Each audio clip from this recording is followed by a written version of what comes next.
যে কৌশলে 10 কাঠার প্লট বাগিয়ে নেন চিত্রনায়ক আরিফিন শুভ।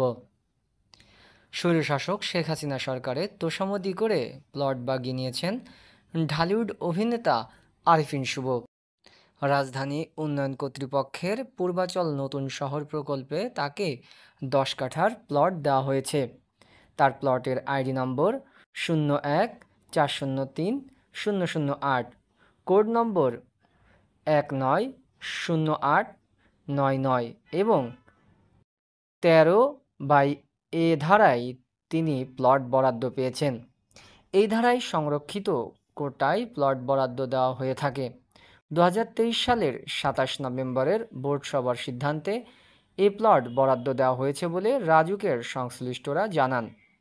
তারা জানান, রাজুকের বরাদ্দ নীতিমালা অনুযায়ী সংরক্ষিত কোটায় প্লট দেওয়া হয় 13 ধারাতে। সেখানে বলা হয়েছে, সংসদ সদস্য, বিচারপতি, মুক্তিযোদ্ধা, রাজনীতিবিদ, সরকারি বেসরকারি কর্মকর্তা যারা রাষ্ট্রীয় গুরুত্বপূর্ণ কাজে অবদান রেখেছেন তাদেরকে এই ধারায় প্লট দেওয়া যায়। তবে এ ধারার শর্ত অনুযায়ী যাদের রাজুক এলাকায় যাদের নিজস্ব প্লট বা ফ্ল্যাট রয়েছে তারা প্লট পাওয়ার যোগ্য হিসেবে বিবেচিত হন না।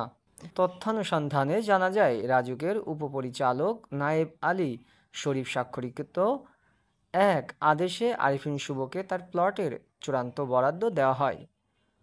প্রতি কাঠা 3 লাখ টাকা দামে 10 কাঠা জায়গায় মূল্য পরিশোধ করেছেন 30 লাখ টাকা, যদিও ওই সেক্টরের প্রতি কাঠা জায়গার বাজার মূল্য 1,20,00,000 টাকার বেশি। সে হিসাবে চলচ্চিত্র অভিনেতা শুভ পেয়েছেন প্রায় 12 কোটি টাকা মূল্যের প্লট।